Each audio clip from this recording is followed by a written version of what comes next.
Night Shift is a short 2018 horror game developed by Puppet Combo, featuring the player controlling a gas station cashier, taking the night shift with the plot mostly consisting of menial tasks assigned to them, in a note from their manager, like sweeping the floor, organizing the stock, and checking out customers. However, a foreboding atmosphere is set when a mysterious white van laps around the gas station, and the player has to check out an extremely creepy, tall, and suspicious customer with afro hair. After he leaves, they hear a door open in the back and investigate where they're attacked by the night shift abductor. The game is a prologue to Stay Out of the House, a game where the player has to, well, stay out of the house. But pertaining to the shift the player takes part in during the events of Night Shift, aren't there a lot of people who work retail jobs out there? Yeah. Statista says, quote, in December of 2020, there were nearly 15.16 million people employed in the retail industry in the United States, down from 15.62 million employed in the same period a year earlier. As of 2019, total US retail sales amounted to about 5.4 trillion US dollars, unquote. And Ibis World says, quote, there are 133,177 people employed in the gas station industry in the US as of 2021, unquote. A relatively small amount of the people who make up the retail industry, but still a demographic that has to be accounted for nonetheless. Considering that retail serial killers and kidnappers exist, with most doubling as both, it's not impossible for a situation like this to unfold in real life, with some of you watching this in the future, and I know it's the future because nobody's watching this now, are likely involved in retail. And there is the possibility you could experience this crime or something similar to it. To preface the rest of this examination, we're gonna need to present some crucial statistics and a definition. The FBI defines serial murder as, quote, the unlawful killing of two or more victims by the same offender or offenders in separate events,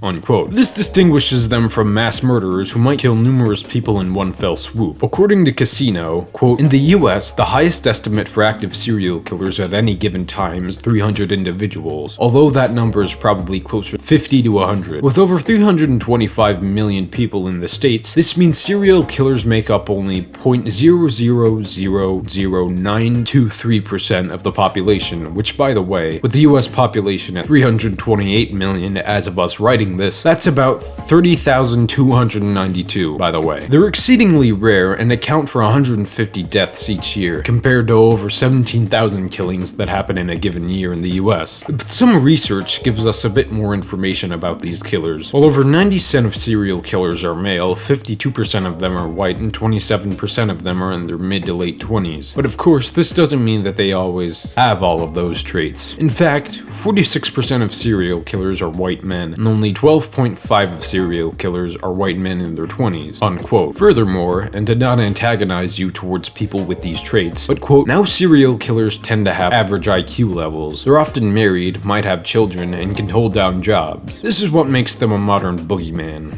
They could be your neighbor or friend, unquote. Keep in mind this isn't to incite distrust towards the people in your lives, but just to take these numbers into consideration and realize that you can still continue the way you live your life now, but precautionary measures would be advised. They continue to elaborate, quote, what's interesting about the IQ levels is how they're linked to the way serial killers choose to murder their victims. Most serial killers are of average intelligence and tend to use a gun to kill their victims. However, the superior intelligence killers are more likely to use a bomb, while the lower IQ killers will bludgeon their victims. TV shows and movies often show gruesome ways people are killed, but the reality is that these complicated murders simply aren't the norm, even with serial killers. The vast majority of killings are done with gun at 43%, strangulation, stabbing, and bludgeoning are at 21.7%, 14.8%, and 9.2% respectively, unquote. So we know who serial killers tend to be and the methods they use to kill, but specifically,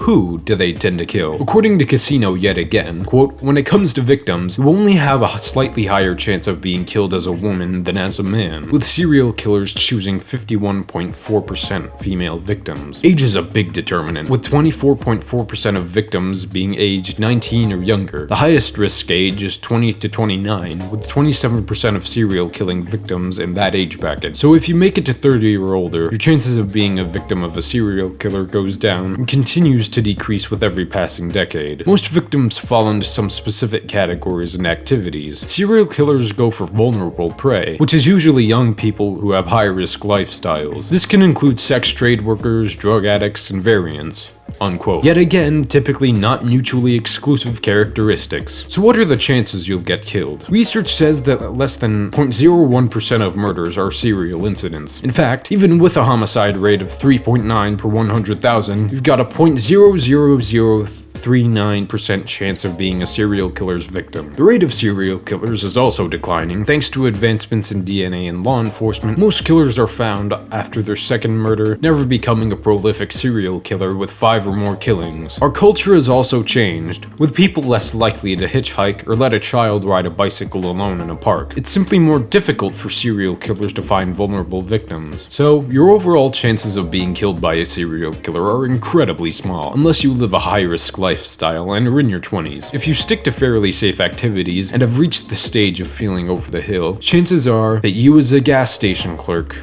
are safe from a serial killer.